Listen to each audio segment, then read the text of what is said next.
nagsabayan. Bakit sa pangil? May karakas sa talastasan. Bakit sa pangil? Katatabas malalagasan. Handa ka na ba sa paglabas na mga naatasang kataas-taasan? Moment mo lang ngayon pero kira ko pa rin ang iyong ginagalawan. Eh di ba pagkapatid kailangan daw magkatubo?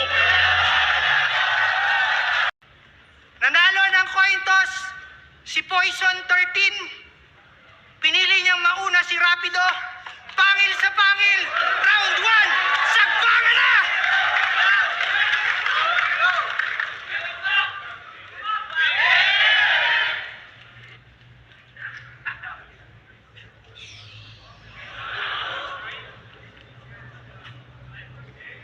Hi. Enigma?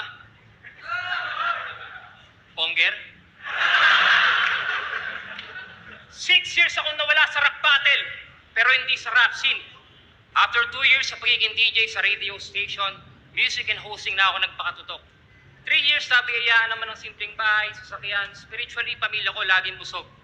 4 to 6 years, rap ang bumubuhay sa akin and there's still a lot of reasons to talk. Bakit ko sinasabi yan? Well, kung 6 consecutive years naging boom ang karir ko, ibig sabihin na apply ko sa buhay ko yung 6 na putok!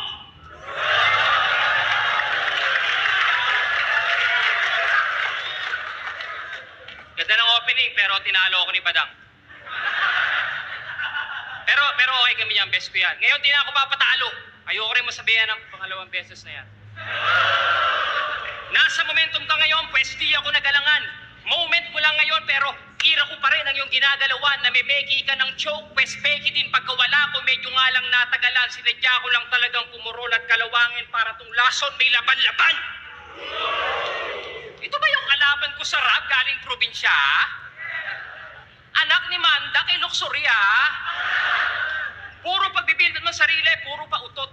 Hindi ka nag-grow, puro kahambugan kasi ang kanyang root. You are not Mokojin, but you're still made of wood. Kasi ang dami nitong sinasabi, pero yung meaning, pagpapakilala ng sarili. I am Groot. I am Groot? Ako yung dissenting rapper na madalas naka-tie and suit. Samantalan to, tingin pa lang amoy tae yung suot. Lifestyle ko smooth, to tambay, hut-hut. Naitay, pehin ng tinapay, pag hindi ibinigay, lipat ako bahay. Balita ako to noon, nasa sinapupunan ng ina ang laking aruga. Well, isipin mo na lang kung naging kanggaro ka. Ito yung nanay mo, laki ng bulsa. Pinaikot yung nanay hanggang bumagsak sa pagkadapa. Pigang-piga, kakakayod, yung nanay mo pinagmukha mong gata. Sumuril to, ha? Teka lang. Pati mo pa inalis sa bag? Good morning! This is Rapido's therapy session.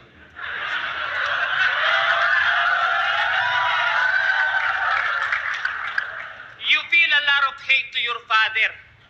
Pero di ba sira din yung pamilya mo ngayon? Magkaiba lang ng panahon, pero yung ginawa sa'yo ng tatay mo, ginagawa mo rin sa anak mo ngayon. Anong hindi? Papunta ka na doon. Kaya bago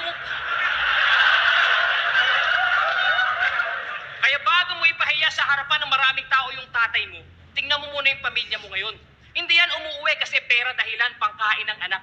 Anong tingin mo doon yung babae sa immigration? Huwag mong idahilan ng salapi kapalit ng oras para sila sunduin.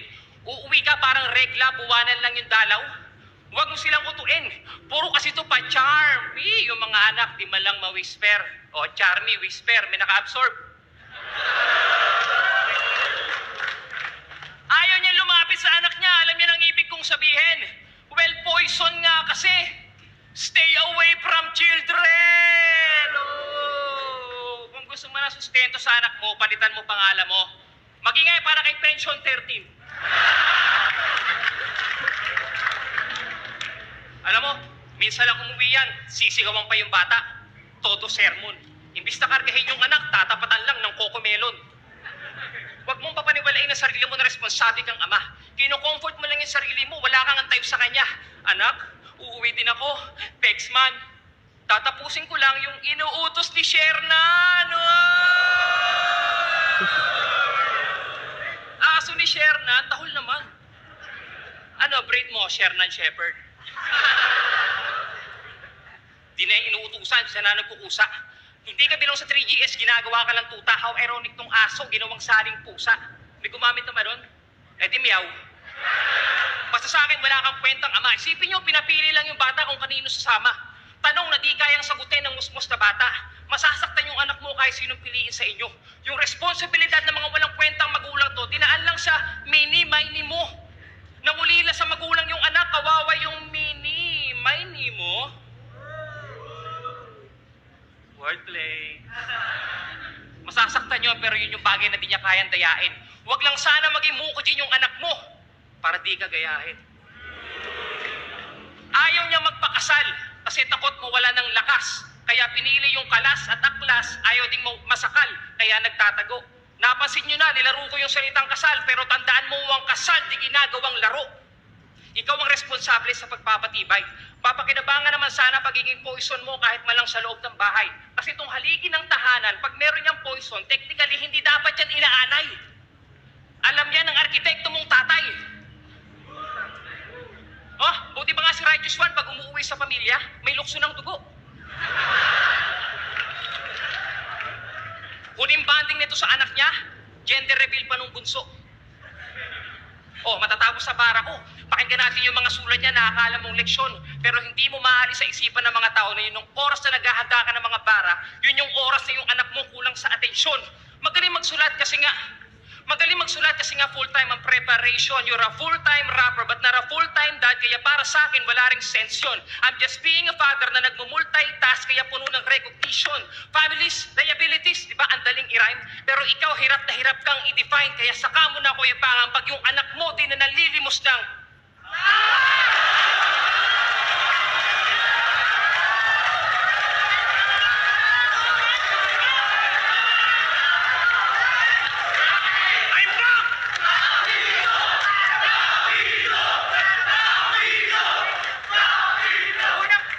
sinadya akong hindi sabihin yung punchline ni Tay kasi tandaan mo one time hindi sinasabi, binibigay.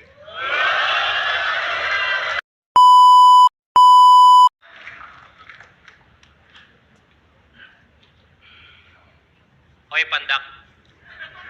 Sigurado patay ito pag inabutan ng baha sa Malabon.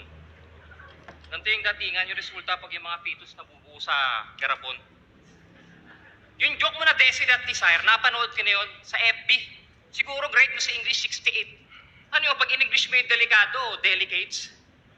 Eto, gusto nyo na pa ng real talk, ha? Meron tong anak sa labas.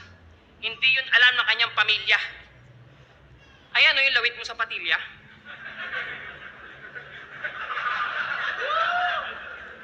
May kamukha yan eh. Nung yumuko si Robin Padilla,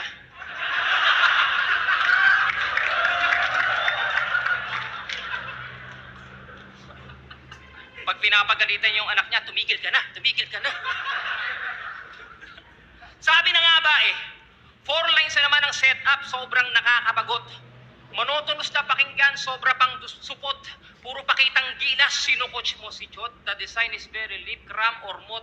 Nangungopelan to ng design, setup, pati model, ginagaya. Autobots. Eh di sa Decepticon, hindi ka favor. Siya yung tipong pa nag-transform. Vibrator.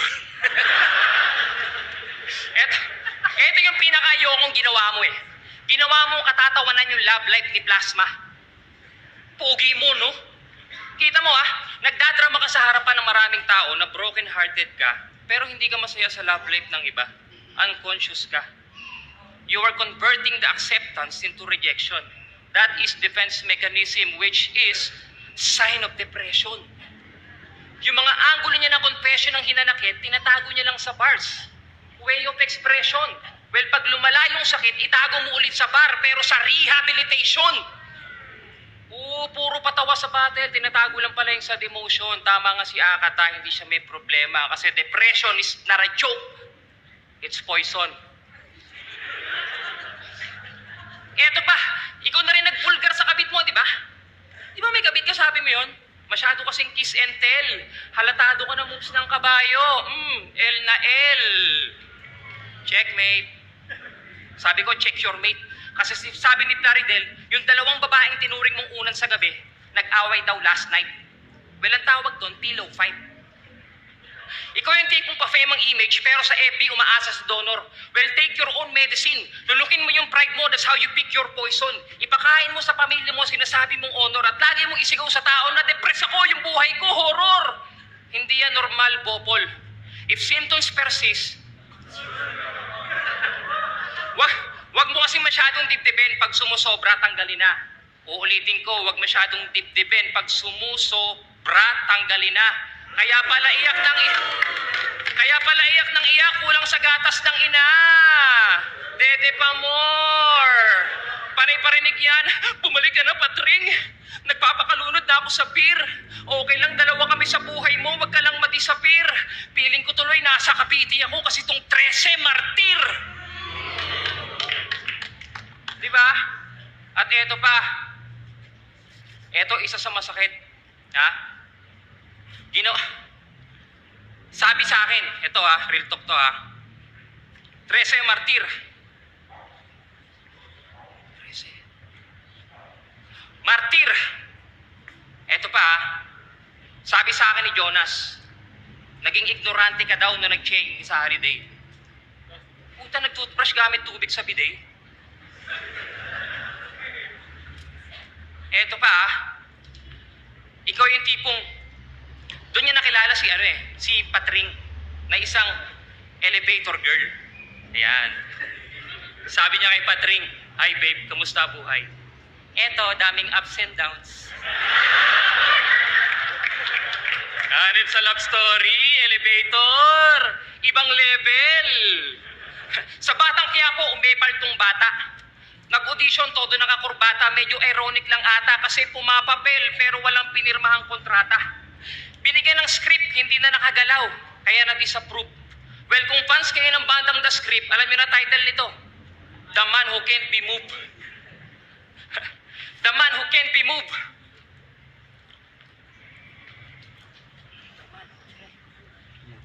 Eto pa ikaw, sa laman ng FB page niya, puro banding with 3GS mga tol. Yung laman ng mga videos niya, nagmukhang gin sa dami ng content na alcohol. Sayang-saya yan habang yung anak niya nagmamaktol. Kulang na lang mag-comment yung anak na, "Pa, sana all." Lamay mo na ngayong gabi, sagot na funeral service. Papatawag ko na si Father Elvis. Tapos ang embalsamador mo si Aklas na nakatira ng morphine. Para horror-korong motif, magwo-walk-in ako sa ongpin para coffin mo gold tin. Lahat ng chap-chap ang parts from head to your feet, all parts all in sa kabaong na folding. Pagdating ng katawan mo, may ribbon cutting sa lamay mo. Tapos gagamitin nating ribbon, bituka mo. Tapos yung mga atay mo, i-blender ko yan para may palaman. Kamayin na lang natin, grabe naman na dumi na yan, insan. Kukulangin ng sisiw sa ibabaw ng salamin para maghanap ng ustisya. Kasi masyadong maliit yung sisiw, kaya dapat, Senyor Aguila. Di ko na kailangan pakisamahan ka kasi nakuha ko na yung loob mo. Wala na tong karapatan mangopya, pati kampo mo, tinanggalan ko na ng balat. Kayo. Round minutes, ginawang pang-insulto mo. Paano mo masasabing daya yung 4 minutes? Hiningi ko yung kompromiso mo. Tiga Cavite na to. Gumawa yan ng kanta sa kapitan. Na-delay lang yung bayad, ginawa niya ng diss track.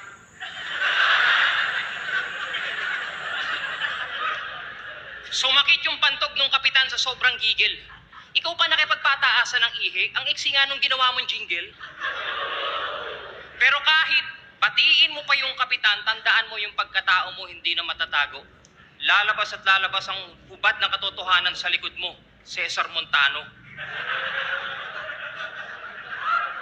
Shoutout kay Kapitan, happy birthday. Yung mga sulat mo, puro issue, sayang lang yung tinta. Yung buong rounds niya, akala ko rounds lang ng tissue. Walang pakinabang yung gitna. Nahiya naman ako sa'yo nung minaliit mo ako, kung tutuusin yung pangalan ko sa flip top, isa ng alamat. Well, ganun talaga, lumiliit yung tingin kasi malayo ating agwat. Sabi niya, gusto kong tumakbo karir ko na pinakita kong lahat. Ano to, oblation? Nag-aangat ng bangko, akala mo levitation. Well, anong silbi ng standing mo sa liga if you can even stand when it comes to your obligation? Standing baka mo? Well, standing ko sa liga, laging outstanding, meaning standing ko. laging ovation. Sabi niya, oh, ay, tinalo ko si Balaki! Tinalo ko si Balaki! Pinakinabangan na naman. Pag wala na yung anggulo, yung Balaki, laging sinasandalan. Eto walang punchline to, pero hindi ka mabubuo kung wala kang pinaggayahan, pare. Kaya nag-exist tong bago dahil may kami na nasa dati. Well, ako nga'y malahloki. Galing ako sa hinaharap. Bumalik lang ako sa kasalukuyan nangyayari para patayin tong puno at ugat kung bakit yung katulad mo napakarami. Para hindi na matuloy yung future na kung saan lahat ng character MC puro Mokojin ang pagkakayari. Ikaw yung magnanakaw ng style na yung pagkamagna, hindi cum laude. Sinabi lahat yun sa laban yun ni Kevin Andrade. Medyo hindi lang talaga convincing dahil pag tipsy nagsalita, ayun guilty sa krame. May ghostwriter to, kaya pala kampante. Ayaw lumaban ng patas at magpakalalaki, pues yung ghost employee mo, yun yung magdadala sa bar mo. Teka, ayaw magpakalalaki, ghost employee, magdadala sa bar, Roderick Paulate. Silip ang protege nitong prodigy. Dapat kada enter ng line mo may courtesy. Hipokritong mediocrity. Kodiko niya flow ni Flow G, ito ay mala Jason Bourne kasi loose kanyang identity. Built ang skills ko, lodi ko, well only me. Hok pagka-incredible ito, obesity. Misconception lang kapag ako nag-homily, umay na ako sa gossip, it brings animosity, habol mo prosperity. Well, ito ay passion ko with purity, kaya Lebron pagka-longevity, may hiya kanyang pagkalong. Comedy. Ito ay no credibility, bilis mo malaredo, labador, laging iwan ang... sa multi ko yun lang predictable. Pain yun kasi, nagets nyo nga yung word na family, but you are not responsible for this. Sabi niya kay Apo, at least meron akong kanta na 1,000,000 views. Pero yung crowd, no reaction. Mayabang talaga tong si Gregor, masyado namang abusado. Isipin nyo, sinaksak na si Elsa, pinagkaperahan pa yung Lando. Ito yung Gregor na pirata ng style, kaya hustle moves. Yung intro ng music video niya, chorus ng Lando, baka yun yung na-overlook. Ito yung pirata na gumagamit ng hook, para nga naman catchy, oy, Captain Hook. Napanood ko lang yung video clip sa TikTok. Kumakain ng oras para manggaya. Teka, Captain Hook, kumakain ng oras. TikTok, TikTok, tik. Andyan na yung buwaya! Pero ikaw yung buwayang tinapakan ko, tanga sabay suntok sa panga. Nagmukha akong sosyal ngayong gabi kasi meron na akong crook sa paa. Gayahin mo ako, Marco, nag-hallucinate ka lang. Tandaan mo, we're not on the same boat, Poison. Akin ang barko. Nasa anchors away ka lang. Yung mga parang kinakahoy niya sa likod lang ng entablado. Parang kinakahoy sa likod ng entablado. Lahat ng round niya still galing sa likod. Uy, Jose Alvarado. Unique ko, di unique to. Pagka unique mo, uniqlo. Simple and plain, ang daling magaya. Pagka unique ko, unicorn, Wemba Niyama. Kung basketball ang usapan, last time nag-guest ako sa City Jail. Puta, tuwan-tuwa yung mga bilanggo. Nagmukhang may parol sa laro namin sa dami ng pinakawalan ko. Pero eto, nag-basketball din. Wow, todo pasikat kay Patring, panayang high. Nagiging effective lang naman tong si P13 kasi may Kawhi. Kawhi Leonard. Bobo talaga. Walang alam sa basketball, palibasa, bugok. Hindi naman approve. Ang pangit ng galawan, buti palala, may moves. Pero eto ganyan-ganyan mukha mo nun sa laban yun ni Akata. Wala nga tong identity, kaya yung mukha hindi maibinta. Alam mo, kadiri ka, repa. Tinta ng tattoo mo, akala ko hena, ba't parang plema? Ang hilig umeksena, baka peki lang tong goat nyo, mga linya mo, mema. Sabi ko, baka peking goat, mga linya, Tandaan mo, sawa na yung mga tao sa mga bara mo, ang gusto ng mga yan kilitiin. Sobrang toxic mo na, ayaw ka na naming sipsipin. Di na kailangan ng antidote para tong poison supuin.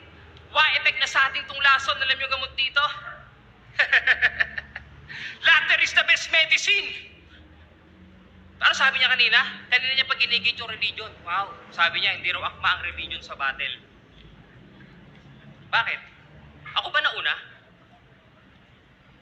Nag-review ka ba? Ako ba nauna? Itanong mo sa amo mong si Shernan. 2 magkasunod na battle ko, dinamay religion ko pero ako tumahimik lang. Ha? Nagrebat na ako sa pangalawang laban namin ni Asher, pero yung mga tao nagulantang. Walang damayan ng religion, respeto lang. Pero nung si Looney, ginawang katatawanan yung damit ng pare, yung mga tao nagpalakpakan lang. Ay, ano, dahil sikat na si Marlon? Oh, come on. Ang hirap sa inyo, masyado kayong selective. Pag yung delivery effective, ang impression nyo lagi, impressive. Kayo may defective. Ano? Walang damayan na religion, respeto lang? Well, basta nakakatawa, pwede na, sige. Well, kung pumapayag kayong ginagamit yung mga pare at madre sa simbahan, sa rap battle at sa content na walang nabastos ang pelikula, ako hindi. Ako na nga nagmumukhang Ako na nga humihingi ng respeto para sa inyo kahit magmukha akong kontrabida dito. Pero tandaan mo, ang bumabastos sa religion mo, mga member nyo mismo. Ano sabi sa akin sa crowd sa Pampanga? Nagpalakpakan. Sabi nila, totoo naman lahat yun, Rapido. Masakit lang pagkakasabi ko.